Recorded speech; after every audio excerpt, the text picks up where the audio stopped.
이 노잉은요, 이 사람들한테 정말 다양한 형태로 다양한 순간에 잠깐 번뜩이듯이 나타나기도 하고, 기차로 이동하는 4시간 동안 아예 한 편의 작품이 펼쳐지기도 하고, 다 각양각색이었습니다. 저자는 이렇게 말합니다. 누구에게나 이 순간이 찾아온다. 아니, 이미 찾아왔다. 관건은 그걸 눈치채느냐 마냐일 뿐. 안녕하세요, 하와이 대저택입니다. 여러분은 성공합니다. 여러분이 그걸 원했기 때문이죠. 오늘은 사람이, 보다 정확하게는 이 영상을 보고 계신 여러분이 왜 성공할 수밖에 없는지 그 이유를 말씀드리겠습니다. 제 책이 이 영상이 올라가는 시점에 아직 예약 판매 기간이라 서점에 풀리지 않았을 거여서 제가 저자로서 자체 스포를 조금 하자면, 제 책에도 인용된 책 중 하나인데요, 안도 미후유의 노잉에 담겨있는 진짜 보석 같은 인사이트를 가져와서 저의 생각까지 더해서 어쩌면 여러분이 생전 처음 들어보는 걸 수도 있는 성공에 대한 가장 신기한 이야기, 그리고 제가 경제적 자유를 이루는데 가장 큰 영향을 준 바로 그 깨달음을 한번 짚어보겠습니다. 성공한 사람 100이면 100에게 나타나는 정말 좀 신기하고 이상한 현상이 하나 있는데요, 일단 한번 들어보시죠. 제 꿈은 인류 프로야구 선수입니다. 프로 구단의 지명을 받아 1억엔 이상 계약금을 받고 입단하고 싶습니다. 등번호는 51번이면 좋겠습니다.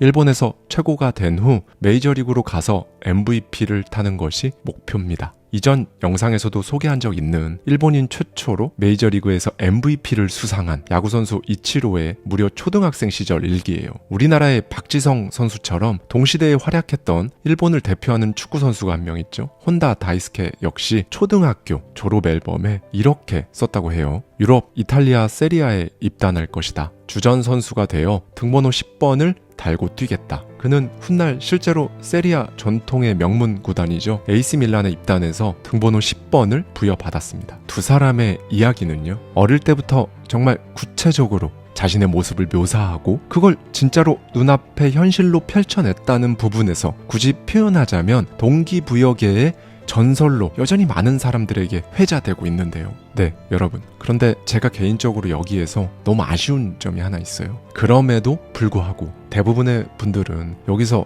아 그래? 하고 그냥 끝납니다. 그걸 실제로 해냈네?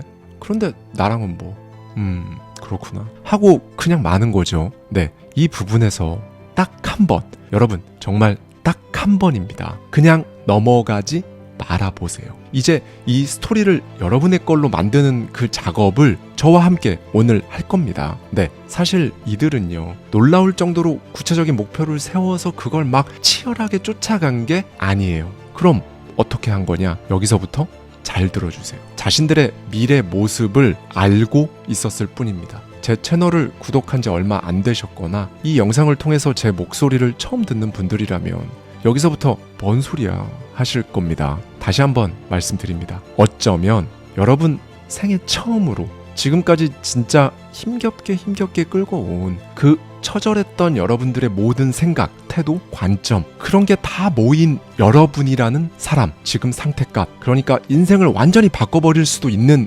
기회일 수 있다고 생각해 보십시오. 부디 제가 말씀드리는 오늘의 메시지가 여러분 인생을 바꿀 수 있는 기폭제라는 걸 눈치채시기를 진심으로 바랍니다. 네, 한국에서도 유명한 일본 작가죠. 소설 키친으로도 유명한 요시모토 바나나는 소설을 쓰기 얼마 되지 않았을 무렵부터 자신의 소설이 해외에서 인기를 끄는 모습이 뚜렷하게 보였다고 합니다. 출판사 편집자에게 이렇게 말했죠. 외국어로 번역할 걸 감안해서 이렇게 써봤어요. 네, 그 당시 편집자는 이게 뭔 생뚱맞은 소린가 싶었다고 해요. 소프트뱅크 손정희 회장도 마찬가지입니다. 언젠가 매출을 조 단위로 올려서 자기 이름을 알릴 거라고 진심으로 그렇게 그냥 믿고 호언장담하고 다녔다고 하죠. 어떤 분야든지요. 최고가 된 사람들 중 사실 거의 대부분이라고 표현해도 좋을 것 같은데요. 자기가 성공할 거라는 그 사실을 이미 알았다는 확실한 그 감정을 느꼈다고 하거든요. 여기서 제 생각을 좀 말씀드려야 할 것 같은데요. 이 부분이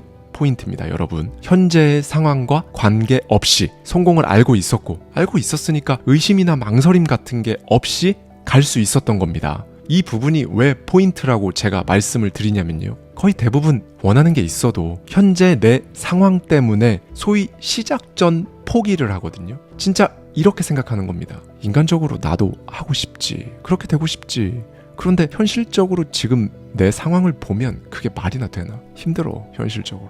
여기에서 일단 필터링이 되는 거예요. 시작 전 셀프 포기를 하는 사람들이 다 걸러지니까 사실 실제로 하는 사람들은 생각하는 것보다 엄청 적거든요. 경쟁률 자체도 낮아지고요. 그리고 재미있는 건 진짜 할 수 있고 타고난 재능까지 있어서 압도적인 결과를 낼 수 있는 사람은요, 얼마 없어요. 그럼 그런 사람들은 다 어디 갔냐? 조금 전 제가 말씀드린 시작 전 셀프 포기를 한 사람들 안에 있습니다. 누가 막 방해하고 교묘하게 사기를 치고 이래서 결국 포기하는 게 아니라요. 그냥 자기가 알아서 셀프 포기한 그 사람들 속에 있어요. 그래서 막상 성공하는 사람은요, 다른 사람들보다 정말 모든 면에서 압도적인 그런 사람들이 성공하는 게 아니라는 거예요. 그래서 스티브 잡스가 이런 말을 한 겁니다. 당신이 삶이라고 부르는 그 모든 것들은 사실 당신보다 대단히 똑똑하지도 않은 사람들에 의해 만들어졌다 라고 말이죠. 제가 스티브 잡스하고 직접 대화를 한 건 아니지만 저는 예전에 이 말을 딱 들었을 때 무슨 맥락으로 잡스가 이 말을 한 건지 감이 딱 왔었거든요. 여러분들도 이걸 정말 꼭 눈치채셨으면 좋겠습니다. 네, 다시 돌아와서요. 성공한 대부분의 사람들이 미리 알고 있었다 라고 표현하는, 어떻게 보면 기현상이라고 표현할 수도 있는 이런 현상들을 봤을 때 분명히 인생을 바꾸는 뭔가가 있는 건 분명하죠. 그렇죠? 그러니까 미래에 일어날 일을 마치 미리 겪어보기라도 한 것처럼 그냥 미리 알고 있는 상태. 저자는 이걸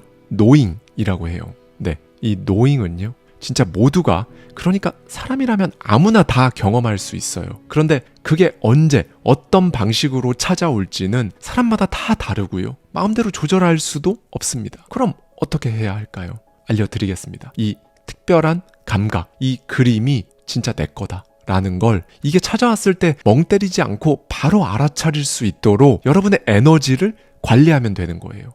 엄청나게 어렵거나 고도의 기술이 필요하고 연습을 엄청 많이 해야 하고 이런 거 아닙니다. 저자가 만나본 바에 따르면요, 자기가 정말로 원하는 삶을 살아가는 이들은 하나같이 노잉을 인지하고 노잉이 이끄는 대로 성공을 거두었다고 해요. 이 노잉을 알아차리는 것, 이걸 위해 여러분의 매일매일은 그 준비 단계라는 걸 알고 시작하면 됩니다. 조금 전 말씀드렸지만 준비라는 게 별다른 게 없어요. 결론을 먼저 말씀드리자면 에너지의 양과 질을 높은 수준으로 관리하는 건데요. 제가 늘 말씀드리지만 사람은 결국 하나의 에너지입니다. 이 에너지의 양과 질을 관리하는 구체적인 방법, 참고로 쉽습니다. 그건 오늘 영상 후반부에 그리고 내일까지 통틀어서 정말 자세히 제가 말씀드릴 거고요. 원하는 인생을 하염없이 그냥 바라만 보고 한탄하는 사람은 본인의 에너지 양과 질 모두 진짜 현저하게 낮습니다. 이건 여러분도 공감하실 거예요. 왜냐하면 여러분 주위에 이런 사람들이 있을 거거든요. 어쩌면 주변에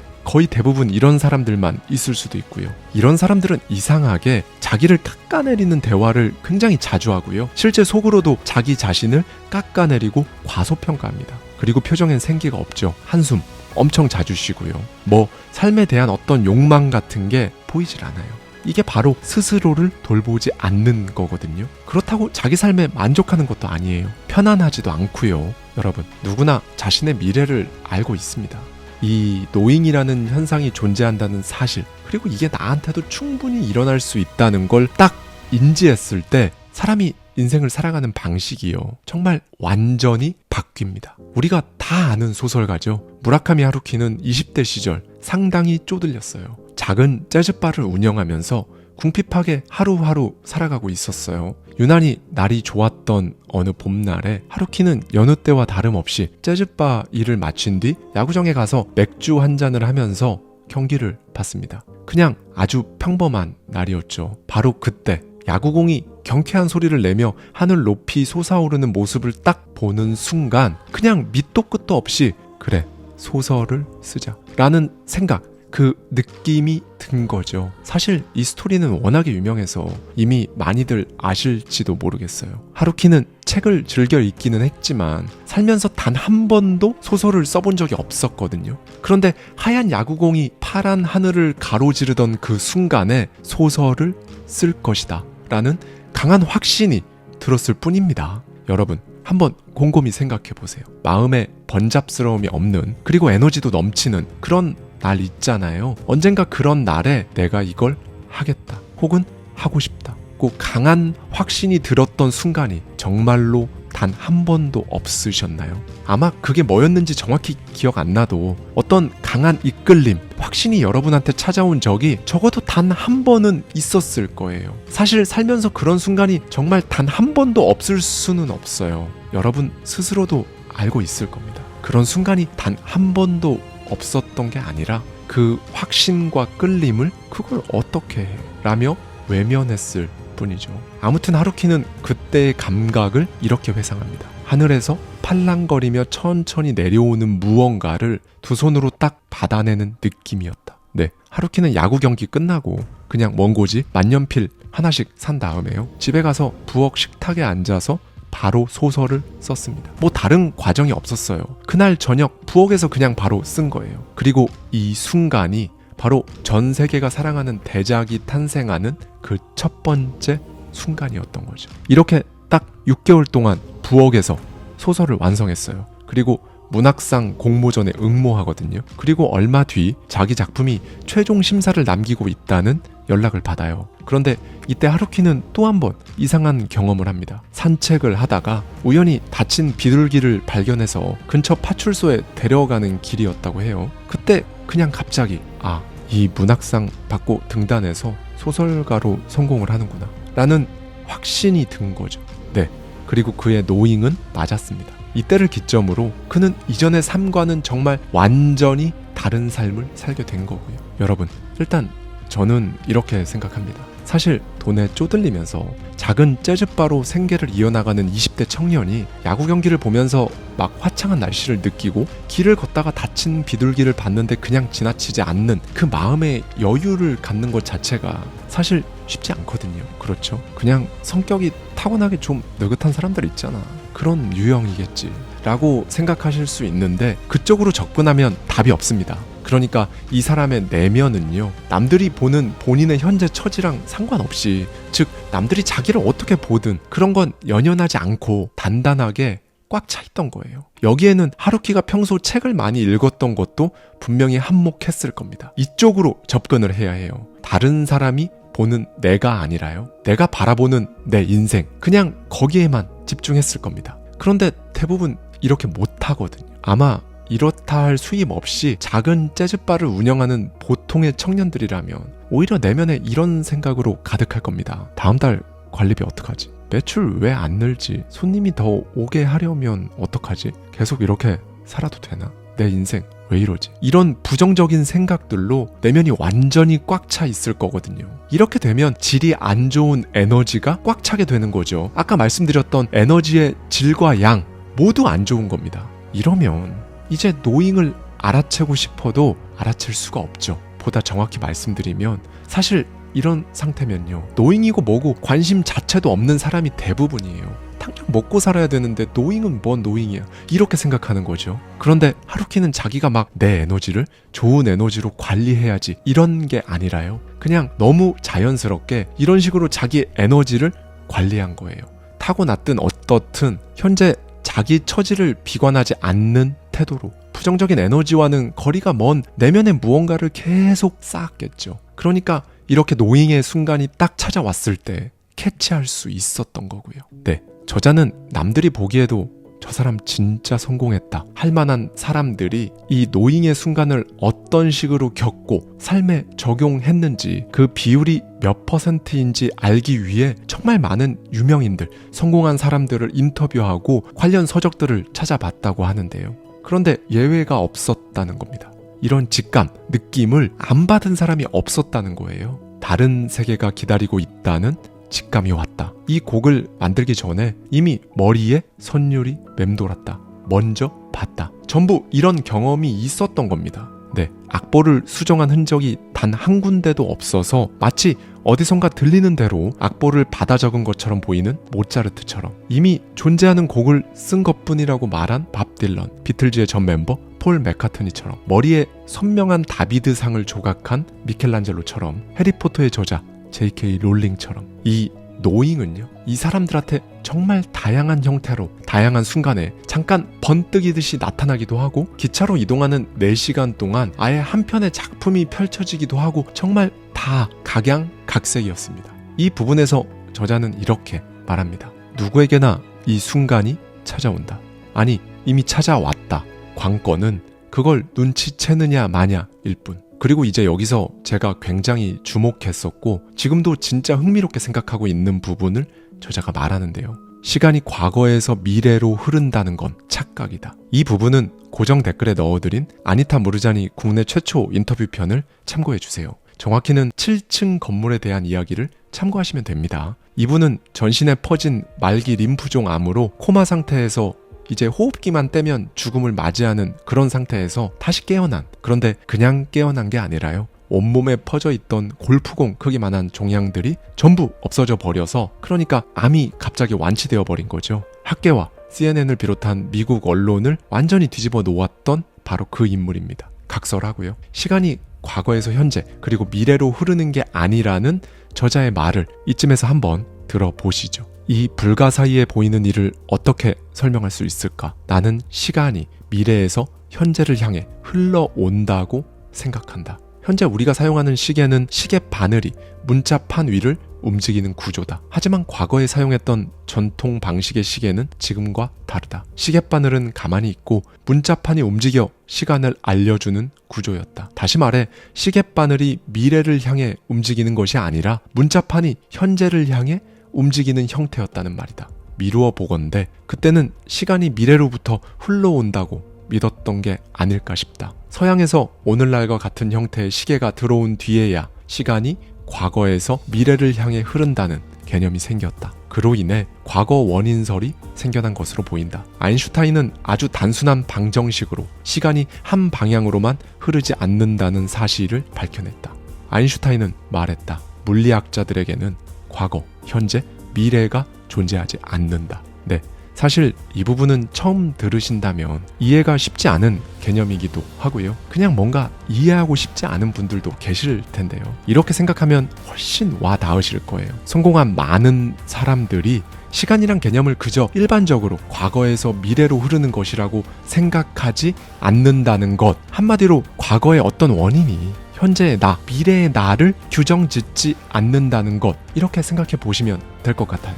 여러분이 정말로 성공을 원한다면 직관적으로 쉽게 딱 와닿지는 않을지라도 여러분이 경험해본 과거만 정해져 있는 게 아니라 미래도 이미 정해져 있다고 믿는 것. 그게 성공으로 가는 생각의 구조라는 것. 이걸 말씀드리는 겁니다. 제가 바로 이렇게 생각하는 사람 중 한 명이고요. 그리고 저 말고 또 이렇게 생각하는 사람들을 만나봤는데요. 저는 이 사람들의 공통점을 하나 알아요. 뭐 대단한 건 아니지만 이 사람들의 눈을 보면 좀 다릅니다. 진짜 알고 있는 것 같아요. 진짜 그게 될 거라는 걸요. 우리가 그 사람들의 성공한 모습이죠. 그러니까 사회적 지위, 재산, 업적이라는 것들에 가려져서 눈치채지 못하고 있을 뿐 그 사람들의 눈빛은 진짜로 그게 그냥 될 거라고 생각합니다. 눈빛으로 알 수 있어요. 여러분도 이렇게 생각하는 사람을 만나게 된다면 혹은 주위에 있다면 이 사람들의 눈을 한번 보세요. 보는 미래를 정말 본인 생각대로 만드는 사람의 시간은요,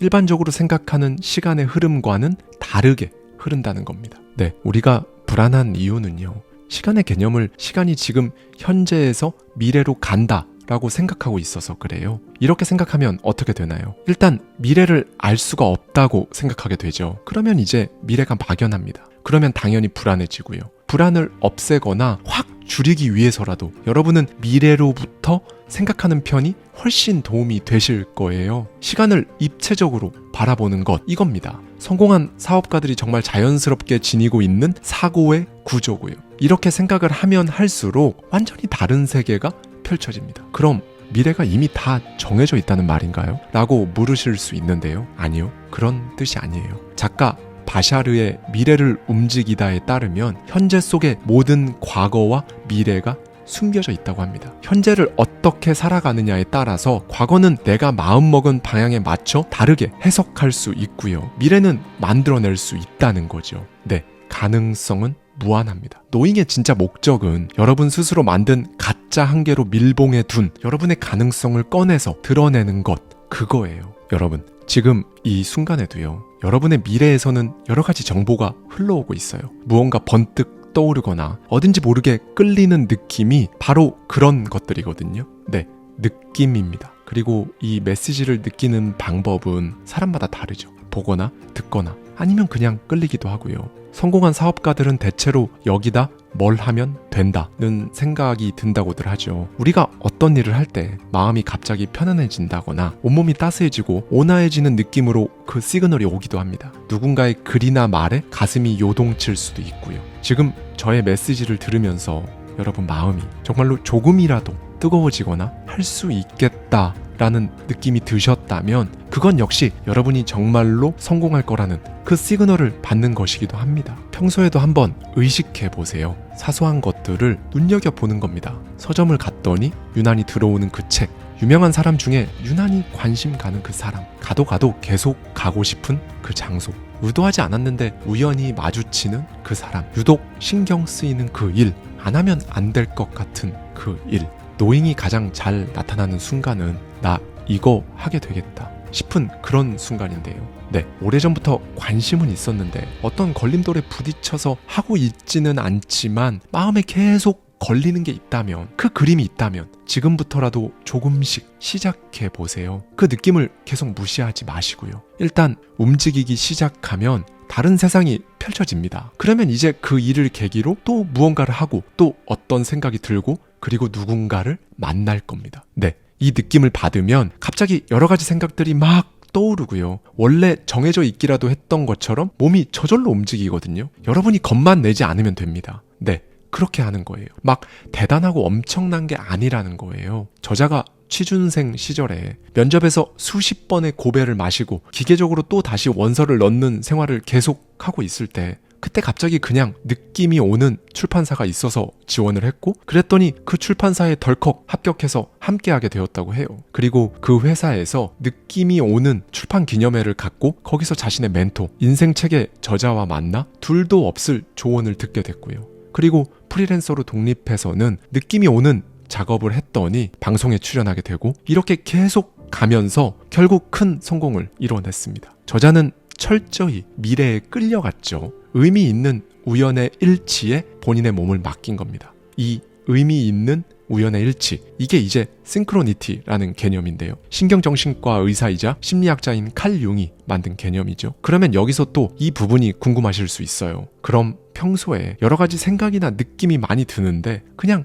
단순한 느낌하고 진짜 그 느낌을 어떻게 구별하냐 라는 부분이죠. 이 노잉이 일어나는 순간에는 평소에 좀처럼 겪지 못하는 인상적인 경험을 하거나 확신에 차서 몸이 움직인다고 저자는 강조합니다. 그리고 처음에는 구별할 수 없다고도 덧붙이죠. 저자는 말합니다. 오랜만에 문득 커다란 연회장에서 이벤트를 개최해야겠다는 생각이 들었던 적이 있다. 수많은 사람 앞에서 이벤트를 주도하는 내 모습이 너무 생생해서 당장 무언가라도 해야 할 것처럼 몸이 달아올랐다. 그리고 지인들에게 이 이야기만 떠들어댔다. 하지만 일주일쯤 지나자 귀찮은데 괜히 일을 벌리나? 라는 생각이 스멀스멀 들기 시작했다. 실제로도 여러 가지 문제들이 생겼다. 한 달이 지나자 그런 얘기를 했던 내 모습은 온데간데 없었다. 노잉이 전달하는 미래로부터의 메시지와 그냥 생각의 가장 큰 차이점은 시간이 흘러도 잊히지 않는다는 점이다. 네, 앞서 본 하루키처럼, J.K. 롤링처럼, 모차르트처럼 단숨에 진짜 노잉을 알아보고 그러니까 자기가 진짜 가야 할 길을 바로 캐치하고 적용해서 인생이 막힘없이 날아가면 더없이 좋겠죠. 누군들 안 그러겠어요.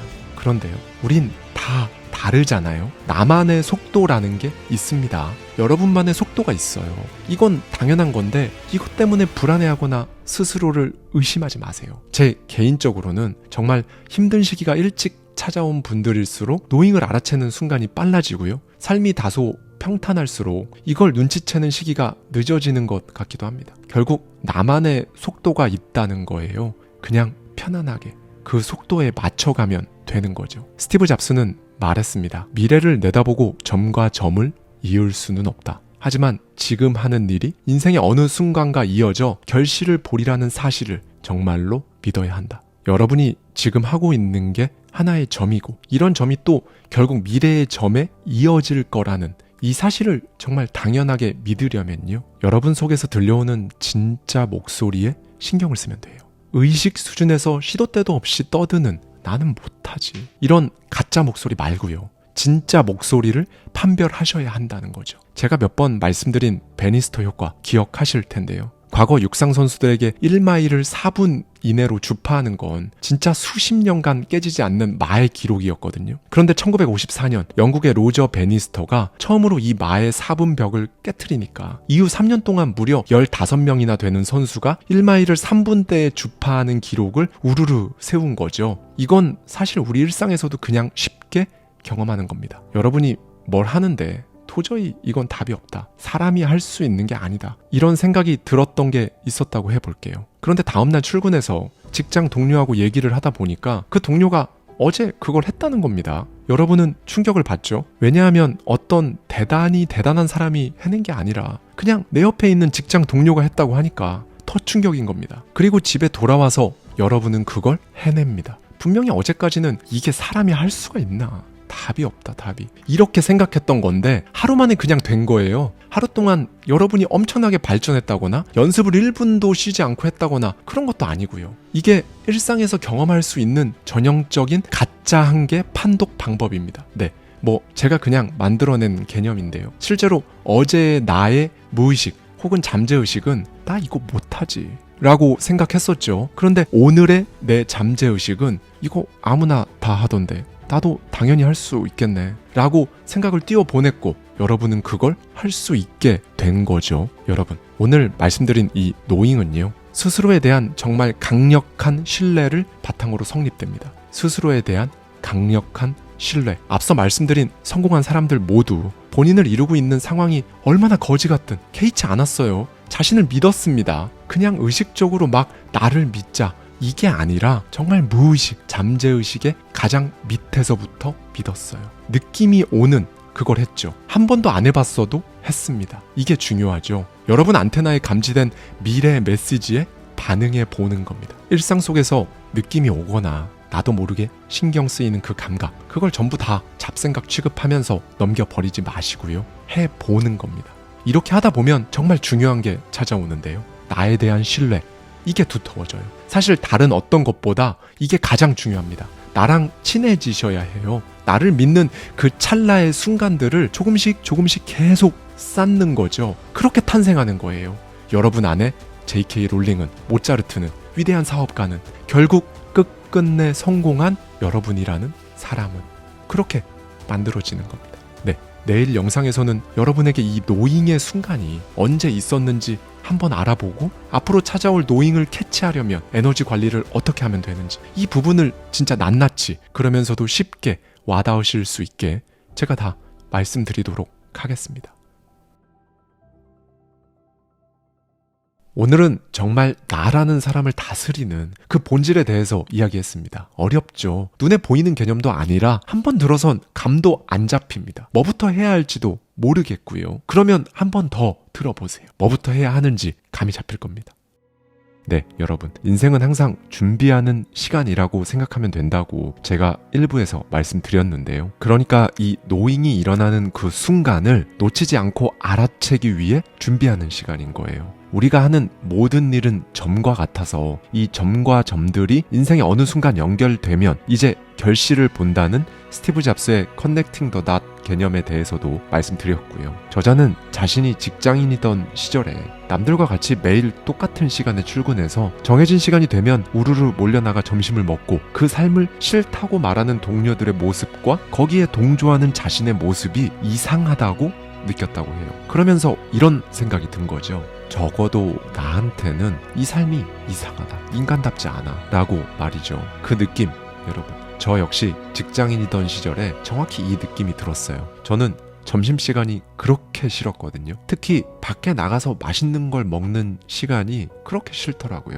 왜냐하면 나가서 좋은 사람들하고 맛있는 음식을 여유 없는 마음으로 먹어야 했으니까요. 1시까지 회사에 복귀해야 하니까 음식을 기다리면서 음식을 먹으면서 시계를 계속 보는 거죠. 특히나 벚꽃이 진짜 아름답게 피어있는 봄날은 말할 것도 없고요. 그냥 날씨가 너무 좋은 날, 그런 날 한숨 쉬면서 들어가야 하는 그 삶이 이질감이 들었어요. 마치 사포로 만든 옷을 입고 있는 것처럼 이질감이 매번, 정말 매번 들었습니다. 그리고 바꿨죠.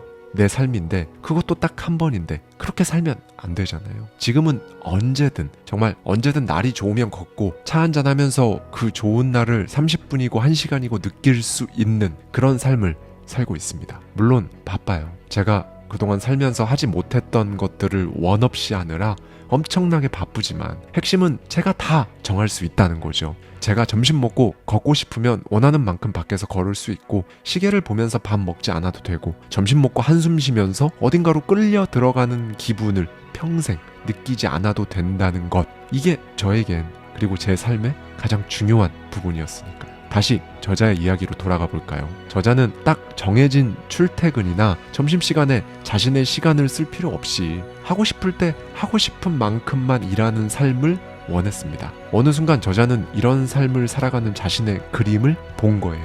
미국 뉴욕에서 도심 속 고층 아파트에서 노트북을 두드리며 일하는 자신의 모습을 봤다고 합니다. 그리고는 곧 자신의 느낌이 이끄는 대로 저질렀어요. 자신에게 갑자기 온 기회를 이거 기회다 라고 눈치채고 그걸 놓치지 않은 겁니다. 그리고 그는 정말로 자기가 생각한 그 지역, 그곳 도심 속 고층 아파트에서 노트북으로 하고 싶은 일을 하는 삶을 살게 되었고요. 네, 저자는 미래가 이끄는 대로 우리가 끌려간다고 합니다. 저도 이 말에 동의하는데요. 이런 일을 겪어보지 않은 분들께는 생소할 수 있으니까 이렇게 설명하고자 합니다. 나라는 에너지의 질과 양을 잘 관리하면 알아서 좋은 일이 생기고 그 일들은 서로 연결되면서 바라는 순간이 나타난다. 네, 결국 나라는 에너지의 양과 질을 관리하는 게 중요해요. 인간은 결국 하나의 에너지라고 제가 정말 많이 말씀드렸죠. 에너지의 양이 높다는 게 뭘까요? 우리가 흔히 표현하는 카리스마,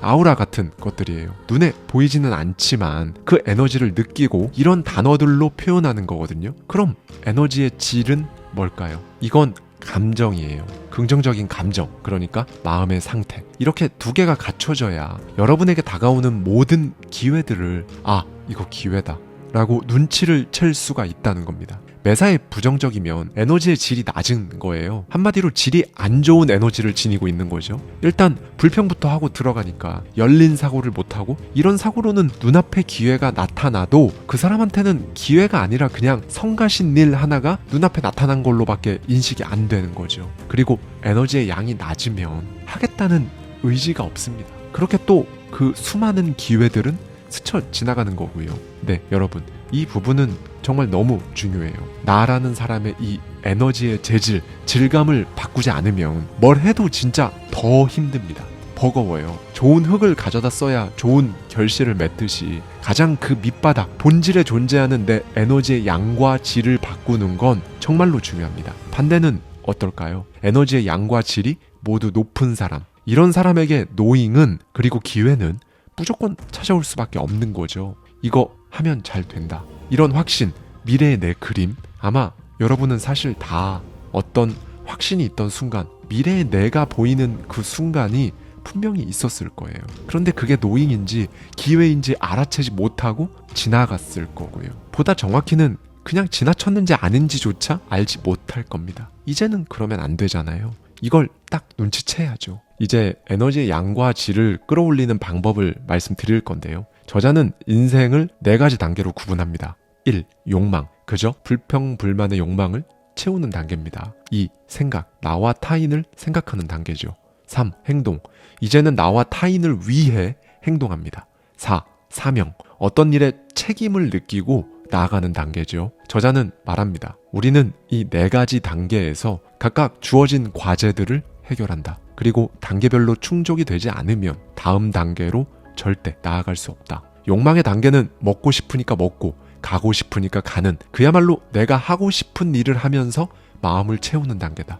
흔히 맛집을 찾아가는 것, 주목받고 싶은 것, 복수하고 싶은 것, 각종 승부욕과 명예욕이 여기 속한다. 네, 사실 대부분은 이 1단계에 속해요. 2단계부터는 이제 시야가 넓어지면서 하고 싶은 일이 생깁니다. 불평, 불만이나 분노에서 시작된 욕망이 충족되면 이제 더 나아가서 어떻게 살아야 하나 생각하게 되는 거죠. 예를 들면 맛있는 게 있으면 그걸 나만 먹는 게 아니라 내가 아끼는 사람에게 주고 싶은 마음이 생기는 단계인 거예요. 그리고 3단계에서는 비로소 그 생각이 행동으로 나타납니다. 좀 더 넓은 범위의 타인을 위해 일하는 게 즐거워지죠. 이를테면 내가 맛있다고 생각한 그 가게가 코로나로 힘들어하니까 리뷰라도 정성스럽게 써야겠다. 이런 수준의 생각과 행동을 하게 되는 거예요. 그리고 이제 마지막 4단계는요. 비로소 책임감, 사명을 느끼는 단계입니다. 사실 1, 2단계에 있는 분들은요. 4단계에 있는 사람이 막 더 큰 무언가를 해야겠다라는 말을 하면 그 마음을 이해하기가 쉽지 않아요.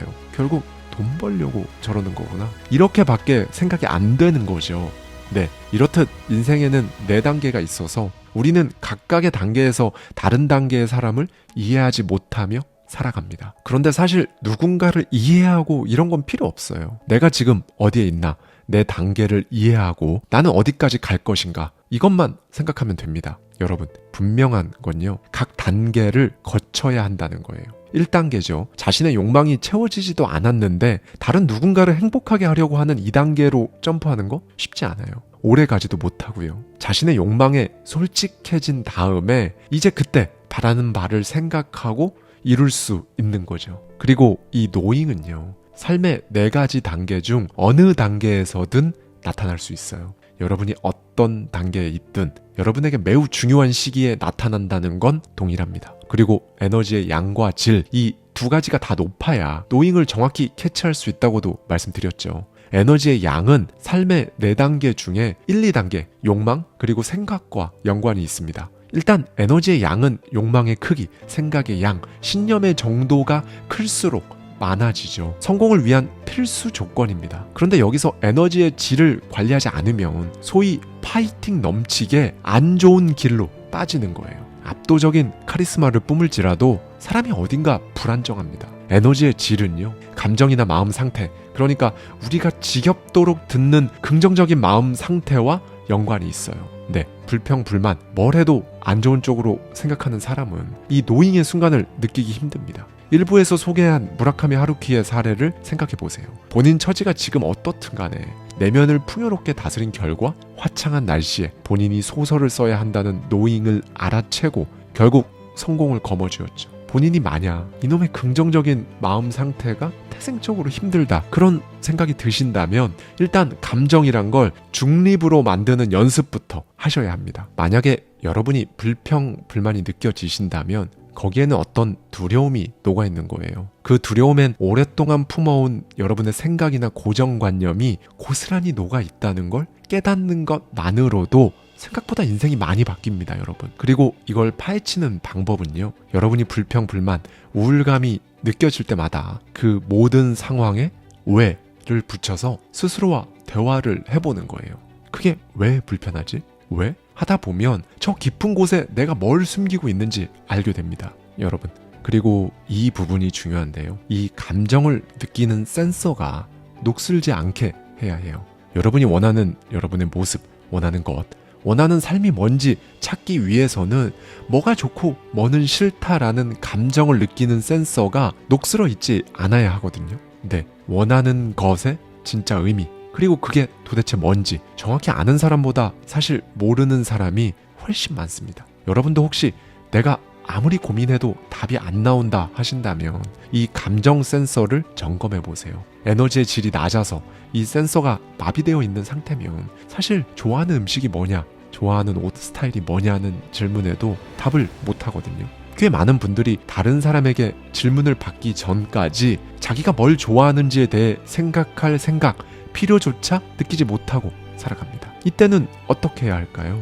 물어보는 겁니다. 나는 뭘 좋아하지? 음식점에서, 카페에서, 백화점에서 스스로 진짜 뭐가 좋고 뭐는 진짜 싫은지 상황마다 딱 잡아내는 거예요. 이것도 일종의 연습이 필요하다는 거죠. 그리고 이게 바로 그동안 녹슬었던 감정 센서를 닦아내는 과정입니다. 이렇게 계속 하다 보면 감정 센서가 제대로 작동하겠죠. 내가 뭘 좋아하고 뭘 싫어하는지 정확히 알 수 있게 되는 겁니다. 여러분, 이걸 하셔야 한다고 제가 말씀드리는 이유는 딱 하나예요. 이렇게 해야 여러분이 진짜 원하는 것, 하고 싶은 걸 찾을 수 있거든요. 만약 지금 머리도 복잡하고 마음도 복잡한 그런 상황에 계시다면 아무리 고민만 해봐야 제자리입니다. 조금씩 닦아내보세요. 사람은 원래 자기가 하고 싶은 일 하면서 즐거운 일이 다 있다고 하죠. 원래 있는데 자기 자신의 부정적인 감정에 가려져 있다고요. 자기가 하고 싶은 건요, 좋아하는 음식이나 옷처럼 오래 고민하지 않아도 바로 느낄 수 있는 좋음이라는 감정의 연장선에 있습니다. 이걸 눈치채는 건 감정 센서의 감도에 따라 결정되는 거고요. 센서의 감도가 높으면 좋음을 느끼고 싶지 않아도 느껴질 수밖에 없습니다. 싫은 것도 마찬가지로 구별하는 게 쉬워지고요. 그렇게 모든 게 분명해지는 거거든요. 정말로 싫은 건지, 단순히 좀 어려워서 불편한 건지, 좋은 건지, 편안한 건지, 그 모든 게 좀 더 여러 갈래로 분명해질 겁니다. 이 작업은 성공을 원한다면 가장 첫 단계에 거쳐야 하는 작업이에요. 이게 무슨 의미인가 싶어도 꼭 한번 해보셨으면 좋겠어요. 나 하나 다스리지 못하면서 무슨 성공이야 싶은 마음으로 여러분의 감정을 파고드십시오. 네, 여러분, 이 노잉의 순간은 만들어내는 게 아닙니다. 그러니까 이게 언제 오나, 나는 이렇게 매일 마인드셋도 하고 소리내서 말하고 손으로 써보고 시각화도 해보고 이렇게 애쓰는데 이번 달? 다음 달? 이러면 진짜 정말 스트레스 받거든요. 그건 에너지의 질을 안 좋게 만드는 거예요. 다만 여러분이 하셔야 할 건요, 이 노잉을 일으키려고 애쓰는 게 아니라 노잉이 찾아올 수 있는 나라는 좋은 환경을 갖추고 그걸 매일 차분하게 그냥 유지하는 겁니다. 그리고 그냥 어느 날 이거다 싶으면 곧바로 실행에 옮기는 거죠. 현재 내 에너지가 어떤지, 에너지의 양과 질을 관리하고 감정 센서를 최상으로 유지해서 노잉을 눈치채고 기회다 생각되면 곧바로 하는 것. 네, 여러분, 어려우시죠? 눈에 보이는 개념도 아니라서 더 그렇게 느껴지실 거예요. 만약에 그런 느낌이 드신다면 오늘 제 메시지를 몇 번 들어보세요. 저도 그러거든요. 저도 책을 읽고 뭔가 감이 잡힐 듯 말 듯 할 때는 바로 2회독을 들어갑니다. 책에 따라서는 3회독 이상 할 때도 있고요. 그러면 신기한 게 이제 감이 잡혀요. 혹시 여러분의 하고 싶은 일 리스트에 온라인 영어 수업 듣기라고 적혀 있진 않으신가요? 그런데 그 이유는 해외여행을 훨씬 즐겁고 재미있게 하기 위해가 아닐 확률이 높습니다. 요즘 시대에 영어를 못하면 안 되니까와 같이 어딘가 끌려가는, 그러니까 부정적인 생각이 앞선 이유들로 그걸 해야 한다고 생각할 가능성이 커요. 이건 그냥 생각해도 하고 싶은 일은 아니잖아요. 그렇죠? 그 어떤 것이 되었든 저는 여러분이 생각하는 것만으로 두근거리고 기분이 좋아지는 것들을 하며 살아가셨으면, 그렇게 원하는 삶이 여러분 일상이 되었으면 좋겠습니다. 변하고 싶은데, 인생 바꾸고 싶은데, 다른 삶을 살고 싶은데, 부자가 되고 싶은데, 성공한 사람들, 동기부여 강사, 교수, 정말 훌륭한 사람들의 얘기를 엄청나게 들어도 뭔가 본질을 모르겠다, 이게 해소되지 않는 그런 느낌이 많이 드셨을 거예요. 한 발 한 발 나아가시는 데 있어서 이 클래스가 조금이라도 도움이 되셨다면 저는 더 바랄 게 없습니다. 더 많은 이야기가 궁금하시다면 더 마인드 홈페이지에 제 강의를 참고해 주세요. 자세한 내용은 이 영상 고정 댓글 링크로 만나보실 수 있습니다. 감사합니다.